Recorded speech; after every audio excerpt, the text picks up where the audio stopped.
आने वाले दिनों में अगर आपके खराब क्रेडिट स्कोर की वजह से कोई बीमा कंपनी आपको बीमा देने से मना कर दे या कोई स्टॉक ब्रोकर आपका डीमैट अकाउंट न खोले तो चौंकिएगा मत, क्योंकि भारतीय रिजर्व बैंक की ओर से बदले गए नए नियमों के बाद कई कंपनियों को क्रेडिट ब्यूरो का डेटा एक्सेस करने की छूट दी गई है।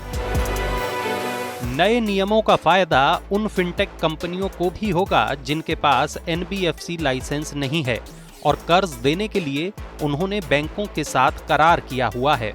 अब ये कंपनियां क्रेडिट स्कोर के आधार पर अच्छे ग्राहकों की पहचान कर उन्हें कर्ज दे सकेंगी। ये कंपनियां ई कॉमर्स कंपनियों के साथ भी करार करके बाय नाउ पे लेटर जैसी और स्कीमों को पेश कर सकती हैं। फिनटेक कंपनियों को ग्राहकों के क्रेडिट ब्यूरो या सिविल स्कोर का एक्सेस मिलने से एक और लाभ हो सकता है। कर्ज लेकर ईमानदारी से चुकाने वाले लोगों को कर्ज लेने के लिए कई सारे ऑप्शन मिल जाएंगे।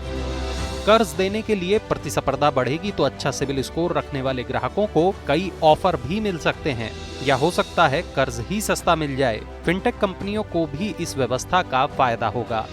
सिविल स्कोर की सहायता से उन्हें कर्ज चुकाने वाले ईमानदार लोग मिलेंगे। नई व्यवस्था से फिनटेक कंपनियां आपका क्रेडिट स्कोर सिबिल जैसे क्रेडिट इंफॉर्मेशन ब्यूरो से हासिल कर पाएंगी, यानी इनके पास आपके कर्ज और क्रेडिट स्कोर की पूरी जानकारी लेने की इजाजत होगी। इसके लिए रिजर्व बैंक ने क्रेडिट इंफॉर्मेशन कंपनीज रेगुलेशन 2006 में बदलाव किया है। बड़ी बात यह भी है कि हालिया नोटिफिकेशन रिजर्व बैंक के 2 साल पहले के रुख से बिल्कुल उलट है।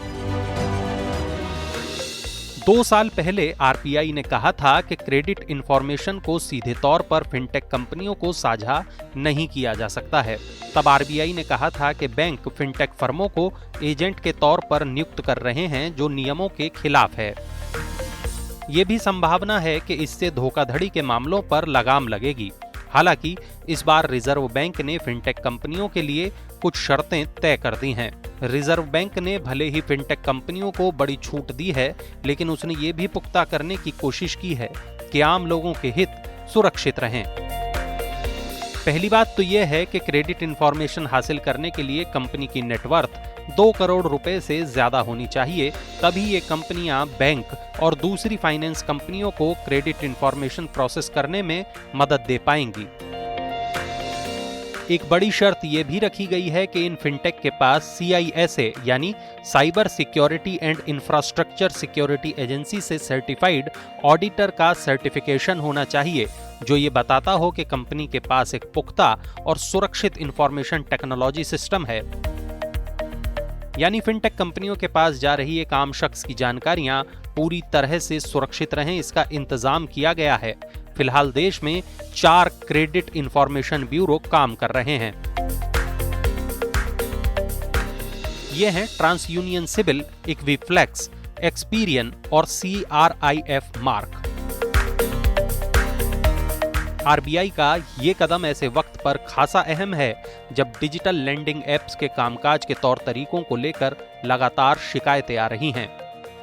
रिजर्व बैंक की सख्ती के बाद कई ऐप्स को ब्लॉक भी किया गया है।